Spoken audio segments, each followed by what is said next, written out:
गावत संगत शंभु भवानी अरुहत संभवुनि विज्ञानी व्यास आदि कदिमज बखानी काल भूषण गरुड़ के आरती श्री रामायण जी की कीरत कलित ललित सुयति कलिमल हरनि विषय रस प्रीति शुभ रस चार मूर्ति सुगते गिरि झलन रोग भव मोरि अमी की तात मात सब विधि तुलसी आरती श्री रामायण जी की कीरत कलित ललित सुयति बोली रामचरितमानस भगवान की जय हो। सभी भक्त अपने अपने स्थान पर बैठ जाएं।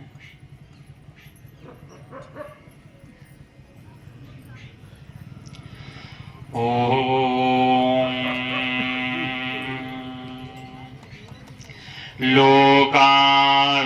लोकाभिरामम् रणिरङ्गधीरम्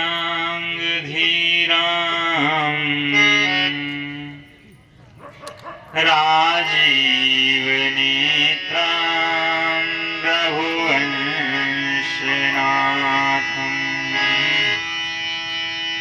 कारुण्यरूपं करुणाकरन्तं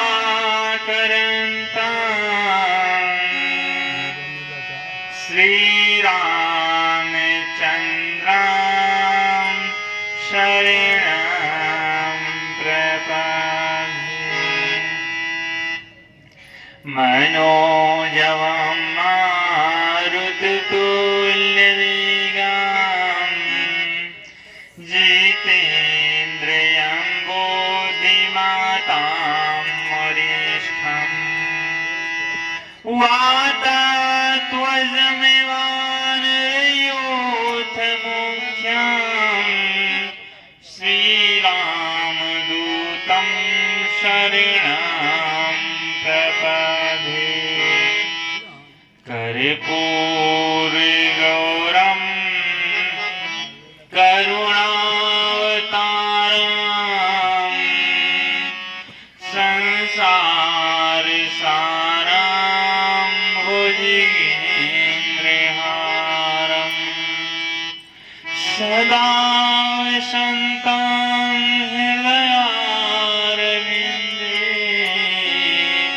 भवं भवानी सहितं नमामि। त्वमेव माता च पिता त्वमेव त्वमेव बन्धुश्च सखा त्वमेव त्वमेव विद्याद्रविणं त्वमेव त्वमेव सर्वं मम देवती। बंदो श्री तुलसी के चरण जिनकी न्यो जग काज कलि समुद्र बूढ़त लखो प्रगट्यो श्री राम कथा रसिक प्रभो शंभुनाथ हनुमान प्रेम सहित आसन धरो सुनहो कथा करूँगा। बोली गोस्वामी तुलसीदास जी महाराज की श्री संत अनंत हनुमंत लाल की जय। वृंदावन बिहारी लाल की जय। गौरी शंकर भगवान की जय। आइए सभी लोग भाव से भगवान के नाम का स्मरण करेंगे। इसके बाद भगवान के कल्याण में कथा को श्रवण करें।